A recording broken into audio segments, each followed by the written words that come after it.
Assalamualaikum warahmatullahi wabarakatuh. Alhamdulillah dan Alhamdulillah. Terus kita mengucapkan puji dan syukur kehadirat Allah subhanahu wa ta'ala atas segala nikmatnya yang tidak terhingga. Dan dia hanya meminta kita untuk menyembahnya, patuh dan tunduk kepadanya. Lalu kemudian menikmati apa yang sudah disiapkan sebagai fasilitas dan bersyukur. Dan syukur ini dengan mengucapkan Alhamdulillah. Maka tidak ada sulitnya bagi seorang muslim untuk sering mengucapkannya. Dan juga kita panjatkan salawat dan taslim kepada Nabi besar Muhammad sallallahu alaihi wasallam. Siapapun yang mengikutinya pasti hidupnya akan tenang, punya panduan hidup, tahu mana halal dan mana haram, dan pada saat meninggal akan masuk ke dalam surga. Orang yang menolak risalahnya, ajarannya, pasti dadanya akan sesak, hidupnya susah, tidak tahu mana halal dan haram, dan meninggal masuk ke dalam api neraka. Allah subhanahu wa ta'ala bersama dengan malaikatnya mengucapkan kalimat hormat, salam kepada Nabi sallallahu alaihi wasallam. Maka sangat wajar kita sebagai pengikut yang setia dan mau selamat, kita selalu mengatakan sallallahu alaihi wasallam. Semoga Allah berkahi saudaraku. Kita akan bahas pasal ke-10 malam ini kitab Minhajul Muslim dan beriman, yang berjudul beriman kepada hari kemudian. Setelah membahas pasal ke-9 beriman tentang risalah Nabi Muhammad sallallahu alaihi wasallam bersama dengan mukjizat-mukjizatnya dan bukti-bukti di mana Taurat dan Injil pun sudah menyebutkan nama Nabi sallallahu alaihi wasallam. Berbicara masalah beriman, saya akan terus ulangin kalimat ini, adalah pengikraran dengan lisan, keyakinan dalam hati, dan diikuti dengan aplikasi anggota tubuh. Itu namanya beriman. Seseorang mengucapkan dengan lisannya, mengatakan memang hari kiamat itu ada, dan kemudian dia meyakini dengan hatinya semua amal apa yang dia kerjakan baik, dia akan terima dalam bentuk pahala, balasan, puncaknya akan masuk ke dalam surga dengan rahmat Allah. Dan siapapun yang melanggar, sekecil apapun pelanggaran tersebut, kalau dia tidak sempat membersihkannya dengan taubat, dengan beristighfar, dengan memperbanyak amal saleh, pasti ada hukumannya. Terlebih lagi orang kafir dan orang munafik, pasti mereka akan masuk ke dalam api neraka. Allah berfirman dalam surah Al-Ankabut ayat 4, yang kurang lebih artinya, janganlah kalian mengira, atau alangkah buruknya prasangkaan orang-orang yang mengira mereka melanggar hukum-hukum kami lalu mereka akan luput dari azab kami. Enggak mungkin, itu mustahil. Ini keyakinan dalam hati seorang mukmin. Kalau antum sudah mengikuti hukum-hukum Allah Azza wa Jal, harus diikuti dengan konsekuensinya. Maksudnya patuh, dapat pahala, masuk surga. Pasti, tidak boleh ragu sedikit pun masalah itu. Saya sholat, saya akan terima pahalanya, dan saya akan masuk ke dalam surga dengan izin Allah. Saya berperang, berjihad, tertusuk, mati, saya akan masuk surga. Tinggal mengikuti syarat-syarat dan rukunnya, tidak ada keraguan. Saya pergi haji, saya akan dapatkan balasannya. Saya sedekah, saya akan dapat balasannya. Orang melakukan pelanggaran, zina, riba, dusta, dan seterusnya, ada hukuman dan pasti datang kepadanya. Dalam waktu dekat atau yang akan datang, tetap akan datang. Tidak mungkin ada orang yang tidak dihukum oleh Allah subhanahu wa ta'ala. Puncak daripada penerimaan pahala dan juga penyiksaan yang akan datang karena pelanggaran adalah dikenal dengan hari kemudian. Hari kemudian, hari akhir, hari kiamat, hari pembalasan, banyak namanya. Kita harus tahu saudaraku, dan kita harus yakini, karena ini rukun iman kita, akan ada namanya hari pembalasan. Ada hari di mana kiamat terjadi, artinya habis semuanya.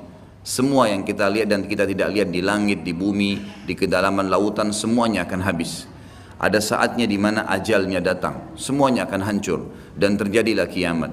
Dan itulah proses pindahnya manusia dan jin kepada alam akhirat, di mana mereka akan hidup abadi di sana dan mereka akan menikmati hasil perbuatannya kalau baik, dan mereka akan dihukum kalau hasilnya buruk. Kiamat ini akan terjadi bila diikuti dengan beberapa tanda-tanda sebelumnya, baik tanda-tanda kecil ataupun tanda-tanda besar. Dan pada saat kiamat terjadi nanti dimulai dengan sangkakala sekali, kemudian hancurlah semua di alam semesta ini, kemudian datang sangkakala yang kedua, dan akhirnya dibangkitkanlah seluruh makhluk. Kemudian dihisaplah mereka, lalu terjadilah mahsyar, kehidupan yang akan kita laluin Allahu alam berapa lama di sana, menunggu timbangan amal seluruh manusia miliaran jumlahnya dan seluruh jin. Bahkan Ibnu Katsir mengatakan Allah Azza wa Jalla akan mengadili domba kenapa dia menanduk domba yang lain. Setelah itu jalanan ditentukan ke surga atau ke neraka dan tidak ada tempat yang ketiga. Kita harus sadar teman-teman sekalian, penentuan masalah hari kemudian nanti, di mana kita akan mendapatkan cuma surga atau neraka, adalah kehidupan kita sekarang. Ini sekarang Anda masih bisa menghembuskan nafas, masih bisa beraktivitas, masih mudah untuk menangkap mana yang boleh dan mana tidak boleh yang diperintahkan oleh Tuhan kita Allah dan aplikasikan dalam kehidupan sehari-hari. Maka ini penentuan nanti di sana bagaimana, dan tidak ada tempat lain, surga atau neraka. Maka jangan nanti tiba di saat terakhir dihisab di hari kemudian baru kita menyesal. Itu keliru. Orang mukmin harus jeli. Ingat teman-teman, Allah memberikan kepada kita akal fikiran yang jernih, bisa berpikir, bisa menangkap, bisa memilah mana baik, mana buruk. Hati kita juga begitu, punya perasaan yang pekah, tahu mana baik, mana buruk, mana yang disukai, mana yang tidak disukai. Semua itu sebenarnya fasilitas yang Allah berikan tanpa harus menunggu hukuman datang baru mau taubat. Orang mukmin jeli, cerdas. Sabda Nabi SAW, al-mu'minu qayyisul fatin. Orang mukmin itu qayyis, cerdas sekali. Fatin itu pekah luar biasa. Jadi mereka tuh tahu kalau mereka buat salah, ini salah nih, ditinggalin. Apapun godaannya, dilawan sama dia karena dia tahu ini haram. Dan dia tahu setiap pelanggaran agama pasti ada konsekuensi hukum. Tidak ada dosa yang dilakukan sekecil apapun tidak ada konsekuensinya. Harus ada. Sekali antum menggibah, jangan heran setelah taubat tiba-tiba kita digibah. Pembersihan dosa yang lama. Dulu pernah kita membuat nota palsu, mencuri sesuatu. Jangan heran sekarang kalau beli HP baru jatuh hilang, itu biasa. Harus ada konsekuensi pembersihannya. Tidak mungkin tidak ada, mustahil, siapapun itu. Bahkan Nabi SAW sendiri bukan kita karena katakan beliau melakukan dosa karena sudah diampuni. Tapi beliau sendiri mengatakan saya pun diberikan cobaan oleh Allah Subhanahu Wa Taala penyakit yang lebih berat double daripada apa yang diberikan kepada kalian. Apalagi manusia biasa yang penuh dengan dosa seperti kita. Kita akan bahas fase hari kiamat ini teman-teman sekalian dengan tanda-tandanya kecil dan besar. Kemudian kita akan masuk ke fase kiamatnya. Kemudian kita akan masuk ke ada bahasan di pasal ke-11 nanti tentang azab dan nikmat kubur. Kemudian nanti kita akan masuk ke fase mahsyar, kemudian surga dan neraka. Ini memang poin yang akan dibahas secara berentetan tentang masalah ini. Saya tidak tahu yang lalu sudah pernah saya jelasin pasal ini atau belum? Belum ya? Saya akan bacakan pasal ke-10. Beriman kepada hari kemudian, hari pembalasan, hari kebangkitan dan seterusnya. Namanya ada banyak sekali. Seorang muslim beriman, meyakini dengan hatinya, mengikrarkan dengan lisannya, mengaplikasikan dengan anggota tubuhnya, maksudnya dia lakukan ketaatan supaya selamat di akhirat dan menjauhi pelanggaran agar tidak dihukum. Seorang muslim beriman bahwasanya kehidupan dunia ini mempunyai saat-saat di mana ia akan berakhir, pasti tidak ada keraguan di situ, dan mempunyai hari terakhir yang tidak ada hari sesudahnya. Lalu datang kemudian kehidupan berikutnya untuk kehidupan akhirat. Pada saat itu Allah Azza wa Jalla membangkitkan kembali segenap makhluk dan menghimpun mereka semua untuk diadakan perhitungan atau hisab, di mana orang-orang saleh diberi balasan kenikmatan abadi dalam surga, sedangkan orang-orang yang durhaka atau penuh dengan dosa diganjar dengan azab dan siksaan menghinakan di dalam api neraka. Na'udzubika minan nar. Ia juga beriman bahwasanya hari akhirat ini didahului oleh tanda-tanda kiamat, seperti munculnya Dajjal, Ya'juj Ma'juj, turunnya Nabi Isa alaihissalam dari langit, keluarnya binatang melata yang dapat berbicara, terbitnya matahari dari tempat terbenamnya sebelah barat, dan tanda-tanda lainnya. Kemudian sangkakala atau trompet raksasa ditiup satu kali untuk kematian dan kebinasaan, lalu tiupan berikutnya untuk kebangkitan dan hidup kembali serta menghadap kepada Rabbul Izza, Allahu Azza wa Jalla. Kemudian penyerahan kitab-kitab catatan amal masing-masing, maka ada yang menerima kitab catatan amalnya dengan tangan kanannya dan pasti dia selamat, dan ada pula yang mengambilnya dengan tangan kirinya yang pasti dia akan celaka. Setelah itu disediakanlah mizan, timbangan amal, dan perhitungan amal atau hisab pun dilaksanakan, lalu jembatan terbentang di atas neraka menuju surga. Dipancangkan hingga berakhirnya proses agung tersebut dengan menetapnya semua penghuni surga di surga dan penghuni neraka di neraka. Iman yang demikian itu diyakini karena dalil-dalil nakli dan akli berikut ini. Jadi ini bukan Sekali lagi saya sering ucapkan di majelis ini teman-teman dan di majelis ilmu saya yang lainnya. Antum hadir di sini, Anda hadir di sini ini saya bukan datang ceramah sejam 2 jam untuk berdongeng, untuk menyampaikan sebuah kisah yang dikarang-karang. Ini ilmu, wahyu. Sesuatu yang pasti terjadi, tidak ada keraguan di dalamnya. Jadi apapun yang disampaikan itu bukan hanya sekedar untuk didengar telinga kanan keluar telinga kiri. Ini jadi prinsip hidup, memang harus dipegangi. Karena itu fungsi daripada majelis ilmu, kita mengambil wahyu, mengubah hidup kita menjadi lebih baik dari sebelumnya, lebih mengenal Allah, lebih takut akan azabnya, lebih tamak terhadap rahmatnya. Lalu kemudian kita memang meninggal dalam kondisi baik, itu yang dimaksudkan. Jadi kalau antum hadir di majelis ilmu tidak bisa mengubah orang menjadi lebih baik dari sebelumnya, lebih bertakwa kepada Allah, lebih takut terhadap azab-azab karena berbuat pelanggaran, percuma saja hadir. Harusnya memang bisa mengubah. Makanya fahami setiap ustadz yang datang, antum hadir di majelis ilmu manapun, target dia berbicara itu bukan seremoni, bukan menyampaikan, bukan penyanyi, bukan pelawak yang datang hanya sekedar menyampaikan untuk menghibur orang kemudian terima fulus atau duit untuk itu, sama sekali. Setiap dai kalau dia ikhlas kepada Allah bukan itu targetnya. Tapi bagaimana dia bisa memberikan pemahaman kepada orang-orang yang akhirnya menjadi target amal jariah dia pada hari kiamat nanti, agar mereka faham terhadap hukum Allah dan mereka aplikasikan itu. Dan mereka bangga untuk menjadi pegawai-pegawai tanda kutip Allah pencipta langit dan bumi ini. Saya dan teman-teman dai pasti sangat senang untuk bisa menjadi dai seperti ini karena kita menjadi pegawainya Allah, menyampaikan apa yang Allah inginkan dan Allah akan berikan balasan. Antum pun merasa bangga sebenarnya karena berhasil memahami apa yang Tuhan kita inginkan dan selamat gara-gara itu. Itulah sebabnya kenapa Nabi SAW sholat sampai kakinya pecah-pecah. Dan Aisyah akhirnya hampir meneteskan air mata berkata, ya Rasulullah, bukankah dosa anda sudah diampuni yang lalu dan yang akan datang, belum dikerjakan sudah diampuni? Jawaban Nabi SAW sederhana, afala akunu abdan syakura, tidak layakkah saya menjadi orang yang bersyukur karena saya bisa diberikan petunjuk dan akhirnya saya bisa mengetahui mana boleh dan mana tidak boleh. Itu sebuah karunia yang sangat luar biasa bobotnya. Jadi jangan sampai apa yang kita sampaikan ini hanya sekedar kenangan, hanya sekedar sebuah informasi yang seperti hal yang lewat seperti baca koran, bukan teman-teman. Dalil-dalil yang kita bacakan ini sesuatu yang pasti, wahyu, tidak ada keraguan di dalamnya. Yang pertama, tentang adanya kiamat, pasti berakhir semua kehidupan ini.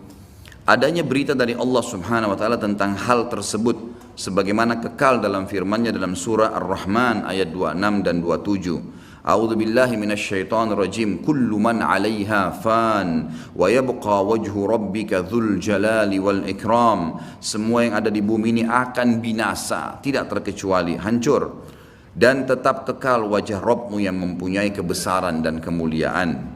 Firman Allah yang lain juga menjelaskan surah Al-Anbiya ayat 34 sampai 35. A'udzu billahi minasyaitonir rajim wa ma ja'alna li basharin min qablikal khulda afa in mitta fahumul khalidun kullu nafsin dha'iqatul maut wa nabluukum bisyarri wal khairi fitnah wa ilaina turja'un. Kami tidak menjadikan hidup abadi bagi seorang manusia pun sebelum kau, hai Muhammad. Jadi semuanya mati. Dari Adam pun manusia pertama sudah melalui proses kematian menuju ke alam akhirat itu. Maka jikalau kau mati, apakah mereka akan kekal? Ada orang-orang yang menolak ajaranmu itu akan bisa kekal? Maka tanda tanya, tiap-tiap yang berjiwa akan merasakan mati. Kami akan menguji kamu dengan keburukan dan kebaikan sebagai cobaan yang sebenar-benarnya. Artinya mengikuti kebenaran, kebaikan, patuh, dia akan selamat masuk surga. Itu cobaan, gitu kan? Dia berhasil lolos. Ada orang yang tidak berhasil, tetap dirumus dalam hal-hal yang dilanggar. Tapi Allah berusaha menariknya dengan peringatan-peringatan. Rasa takut, rasa penyesalan, rasa khawatir, dipermalukan oleh orang-orang di sekitarnya. Sampai puncaknya kalau tidak mau Allah tutup dengan su'ul khatimah, dengan tabrakan, dengan penyakit parah. Karena memang sudah tidak mau menyadari tentang peringatan Allah. Dan hanya kepada kamilah kalian pasti dikembalikan. Ini jelas firman Allah Subhanahu wa taala. Surah At-Taghabun ayat 7. A'udzu billahi minasyaitonir rajim. Za'amal ladzina kafaru allan yub'atsu. Qul bala wa rabbi latub'atsunna thumma latunabba'unna bima 'amiltum wa dzalika 'ala Allahi yasir.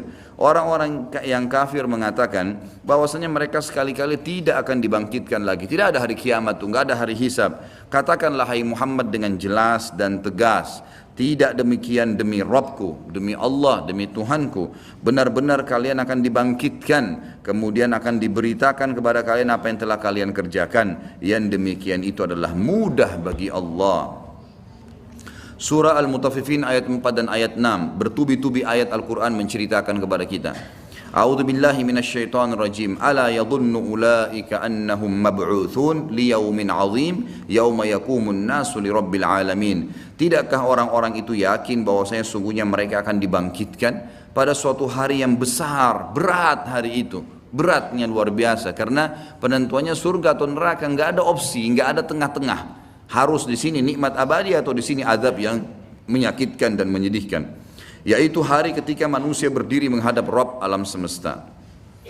Juga Asy-Syura ayat 7. A'udzu billahi minasyaitonir rajim. Wa kadzalika auhayna ilaika Qur'anan Arabiyyan litundhira ummal qura wa man haulaha wa tundhira yaumal jam'i la raiba fi fariqum fil jannati wa fariqum fis sa'ir.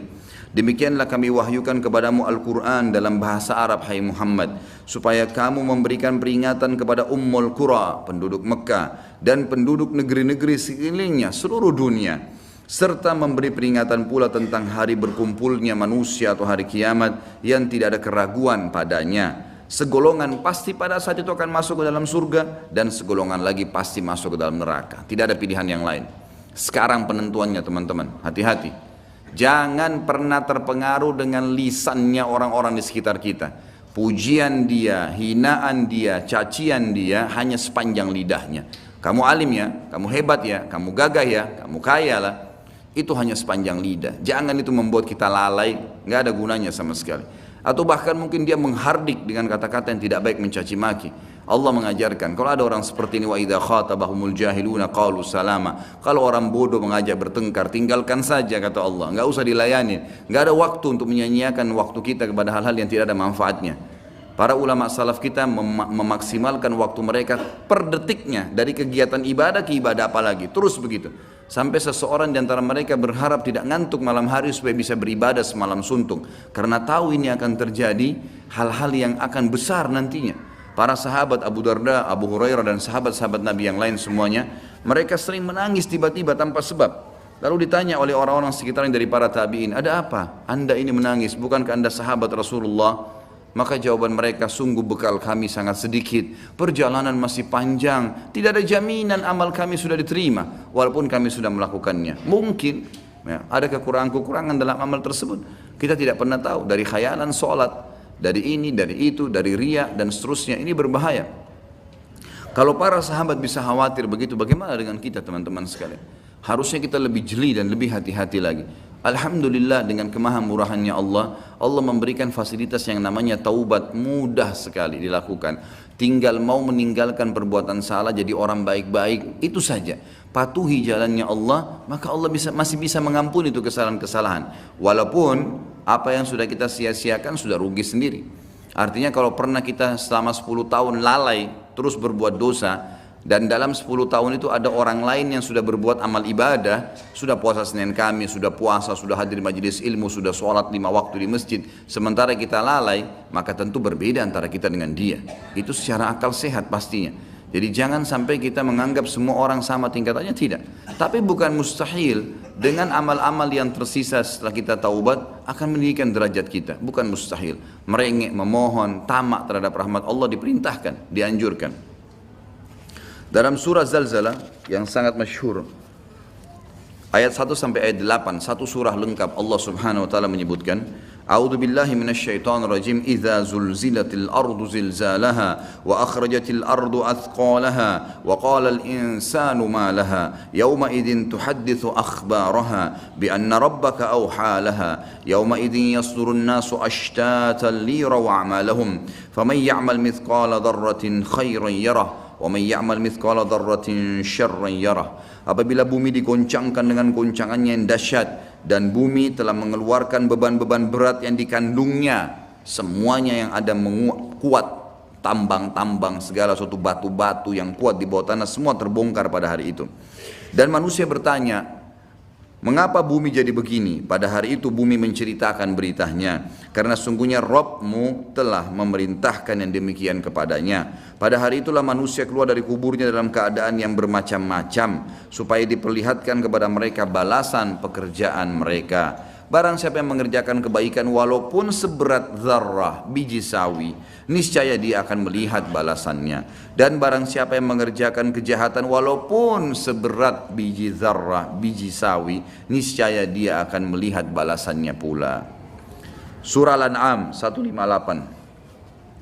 A'udzu billahi minasyaitonir rajim. Hal yanzuruna illa an ta'tiyahumul malaikatu aw ya'tiya rabbuka aw ya'tiya ba'du ayati rabbik yauma ya'ti ba'du ayati rabbika la yanfa'u nafsan imanuha lam takun amanat min qablu aw kasabat fi imaniha khaira. Al-ayah. Yang mereka nanti-nanti kapan mau taubat nih, kapan yang kafir itu mau beriman kepada Allah. Yang mereka nanti-nanti tidak lain hanyalah kedatangan malaikat kepada mereka untuk mencabut nyawa mereka.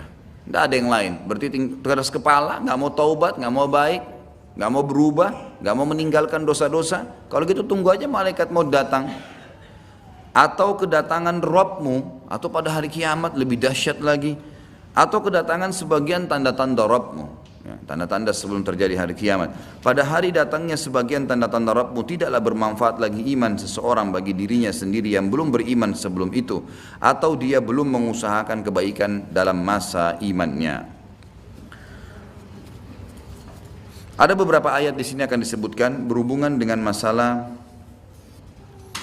prosesi terjadinya kiamat dan tanda-tanda. Cuma dalam buku Minhajul Muslim, Syekh Abu Bakar rahimahullah, beliau menggabungkan semuanya, jadi bercampur baur dalil. Makanya saya akan bacakan dulu semua dalilnya, dan nanti kita akan coba susun prosesi kejadian kiamat itu sendiri. Sekarang ayat yang dibacakan adalah ayat yang berhubungan tentang masalah salah satu tanda-tanda hari kiamat besar. Jadi ada 11 tanda-tanda kiamat besar yang disepakati oleh para ulama. Salah satunya adalah ini. Surah Al-An'am ayat 82. A'udzu billahi minasyaitonir rajim. Wa idza waqa'al qawlu 'alaihim akhrajna lahum dabbatan minal ardi tukallimuhum anna an-nasa kanu biayatina la yuqinun. Apabila perkataan telah jatuh atas mereka, kami keluarkan sejenis binatang melata dari bumi yang akan mengatakan kepada mereka bahwa sungguhnya manusia dahulu tidak yakin kepada ayat-ayat kami. Sampai sini saya tahan dulu dan kita akan jelaskan 10 atau 11 tanda-tanda kiamat itu. Bagi teman-teman yang memegang bukunya bisa melihat di halaman 86. Saya akan bacakan hadisnya. Hadis ini riwayat Imam Muslim nomor 2901. Jadi tanda-tanda kiamat itu ada besar ada kecil. Tentu kalau tanda-tanda kiamat kecil banyak sekali. Di antaranya hadis riwayat Muslimnya juga yang berbunyi, kata Nabi SAW, tidak akan terjadi kiamat sampai aku diutus menjadi Nabi. Hitunglah 6 tanda-tanda kiamat. Ini kecil. Lahirnya aku, diutusnya aku, dan meninggalnya aku. Berarti sudah ada 3 dan sudah terjadi. Kemudian akan tersebarnya penyakit taun, dan ini sudah terjadi zaman Umar radhiyallahu anhu. Terbebasnya Palestina di zaman Umar radhiyallahu anhu, gitu kan.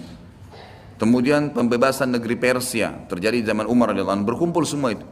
Jadi 6 tanda-tanda ini sudah kelihatan semuanya. Tanda-tanda kiamat yang kecil sudah terjadi, ada yang sedang terjadi sekarang dan ada yang belum terjadi. Kalau yang sedang terjadi seperti misalnya hadis Nabi SAW yang berbunyi, tidak akan terjadi kiamat sampai orang-orang mengganti nama-nama minuman keras dengan nama-nama lain. Contoh seperti sekarang misalnya menggantinya dengan istilah-istilah lain. Ya nama inilah, ya merek itulah, ya cuman sekian 5% alkoholnya dan seterusnya. Hadis yang lain, tidak akan terjadi kiamat sampai zina tersebar, dianggap biasa, dan juga banyaknya laki-laki yang menyerupai perempuan, dan juga minuman keras dianggap sebagai minuman yang biasa. Hadis sahih semuanya. Jadi ini semua kita lihat depan mata kita sedang terjadi, sedang terjadi. Kemudian yang belum terjadi itu seperti misalnya kalau tanda-tanda kiamat kecil terakhir sekali namanya Malhamah Kubra, peperangan besar antara kaum muslimin dengan orang-orang Nasrani. Yang ini disebutkan panjang lebar dalam hadis Bukhari lebih dari 3 lembar kalau tidak salah. Hadis ini berbunyi, kata Nabi SAW, kalian akan bersatu dengan Bani Asfar. Bani Asfar ini sebenarnya lebih tepatnya orang-orang Rum, orang-orang Nasrani. Mereka akan bersatu, kalian akan bersatu dengan mereka untuk memerangi satu kaum, tapi tidak disebutkan kaum ini siapa. Yang jelas kita akan bersatu satu waktu dengan kelompok-kelompok Nasrani ini, kemudian kita bersatu memerangi satu kaum. Allahu alam siapa mereka. Sebagian ulama beristihad mengatakan komunis, ada yang mengatakan kapitalis dan segala macam istilah, tapi kita beriman bahwasanya itu akan terjadi. Ringkas cerita, kalian akan memenangkan peperangan, pasukan tahaluf ini, sekutu ini akan menang. Kemudian setelah itu bubarlah semua pasukan dan tersisa pasukan di negeri Syam, Dan dari hadis ini juga ulama sekarang mengatakan kasus Syria ini akan berakhir dengan sendirinya, karena memang hadis ini menjelaskan adanya ketentraman di negeri Syam, ya, sebelum terjadi tanda-tanda kiamat besar. Pada saat itu pasukan muslimin, ya, sedang pulang ke negeri Syam bersama dengan pasukan Bani Asfar ini, ya, suku yang dikatakan dari bangsa Romawi. Kemudian mereka mengangkat bendera salib sambil mengayunkan dan mengatakan, kamilah yang telah memenangkan peperangan ini, maksudnya kekuatan Nasrani. Maka yang muslim sempat, teman-teman mereka mengatakan, ini kan kita sekutu, bagaimana caranya kalian mengaku, ya, memenangkan sendiri. Terjadi cekcok di antara mereka. Lalu kata Nabi SAW, akhirnya segelintir muslimin yang ada di situ Allah karuniakan mereka mati syahid, terbunuh semua. Lalu hari kedua beberapa muslimin bersatu untuk, ya, berperang, dan mereka juga dikaruniakan Allah mati syahid. Hari ketiga berkumpul lagi muslimin untuk mereka berpegang pada satu kesepakatan untuk tidak akan membiarkan bahwasanya orang-orang Nasrani menganggap menang sendiri. Maka akhirnya hari ketiga pun mereka diikram oleh Allah, dikaruniakan syahadah, mati syahid. Nanti hari keempat barulah berkumpul seluruh muslimin dari seluruh penjuru bumi. Lalu terjadilah perang besar antara kalian dengan Bani Ahmar, dan mereka dibawa naungan 80 bendera. Sebagian ulama hadis mengatakan mereka dibawa 80 negara. Jadi perang besar-besaran.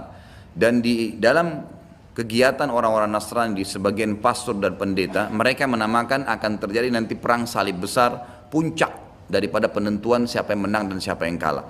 Kita sebagai orang muslim bukan sedang memicu emosi untuk mempersiapkan diri, tapi memang ini hadis Nabi SAW, wahyu yang menyampaikan kita akan berperang melawan mereka, dan ini perang besar-besaran seluruh dunia akan terjadi. Maka kalian pun akan berperang, tapi tidak disebutkan waktunya berapa lama, sampai pasukan kalian menembus wilayah Rum dan kalian berhasil menjebolkan temboknya dengan takbir dan tasbih, berzikir. Dan tembok ini sebagian ulama mengatakan adalah Vatikan, karena memang satu-satunya markas orang-orang Nasrani yang menggunakan pintu gerbang. Kalau dibuka dianggap ada sebuah keputusan penting, kalau ditutup berarti sudah segala macam, ya, yang mereka kultuskan sekarang. Temboknya itu akan rubuh dengan takbirnya muslimin. Sebagian ulama hadis mengatakan karena banyaknya jumlah pasukan sampai akhirnya suara mereka begitu bergemuruh dan akhirnya meruntuhkan tembok itu. Allahu a'lam, itu makna hadis. Kemudian pada saat itulah syaitan, iblis menjelma jadi manusia, lalu teriak di tengah-tengah pasukan muslimin berkata, wahai muslimin, Dajjal sudah keluar di tengah-tengah kalian. Dajjal sudah keluar di tengah-tengah kalian. Maka teriakan ini membuat pasukan muslimin, mereka tahu benar pada saat itu hadis Nabi SAW yang berbunyi, diriwayatkan Imam Bukhari Muslim, kalau kalian dengarkan Dajjal keluar di satu lokasi, maka selamatkanlah diri kalian walaupun ke gunung-gunung, gitu kan. Janganlah seseorang dari kalian berkata imannya kuat lalu dia sengaja menemui Dajjal, akhirnya dia menjadi pengikutnya. Jadi para mujahidin tahu masalah itu. Mereka bukan tidak berani, tapi mereka mengikuti sabda Nabi SAW. Maka mereka pun akhirnya pada klub pulang masing-masing. Kata Nabi SAW, mereka pun bubar ke wilayah masing-masing. Pada saat mereka tiba di wilayahnya, ternyata Dajjal tidak ada. Itu berita dusta. Dan pada saat itulah Dajjal keluar. Pada saat itulah Dajjal keluar. Dan Dajjal adalah tanda-tanda kiamat besar yang pertama. Tanda-tanda kiamat besar yang pertama. Jadi ini akan terjadi. Ini sekaligus saya menitik beratkan, ya, tidak bolehnya sembarangan orang ngomong. Sekarang soalnya ada beberapa orang, semoga Allah berikan hidayah, menentukan tahun, ya, akan terjadi kiamat. Bagaimana caranya menentukan tahun? Ini tanda-tanda depan mata kita masih ada yang belum terjadi. Dan ini peperangan besar seluruh dunia, ini nggak main-main, ini bukan perang 1-2 hari. Ini peperangan yang besar sekali, gitu kan? Jadi Allahu alam kita masih menemukan atau tidak. Tapi yang jelas menurut tanda-tanda sekarang, kita masih ada di fase-fase tanda-tanda kiamat kecil yang sedang terjadi. Tapi kita menyampaikannya, gitu kan? Yang jelas ini sesuatu yang masih Allahu a'lam berapa lama, tapi dari hitungan tahun tidak mungkin 20-30 tahun. Bukankah banyak orang menebak-nebak tahun 2000 sekian akan kiamat, 2000 sekian akan kiamat. Ini semua dari mana? Kita punya kiai dan guru kita Nabi Muhammad SAW menyampaikan kepada kita tanda-tandanya ada sebelum terjadi kiamat. Tanda-tanda itu tidak akan terjadi kiamat. Kemudian kita akan masuk menjelaskan teman-teman sekalian tanda-tanda kiamat besar. Ada 11 yang disepakati tanda-tanda kiamat besar sebagaimana disebutkan di dalam hadis riwayat Imam Muslim.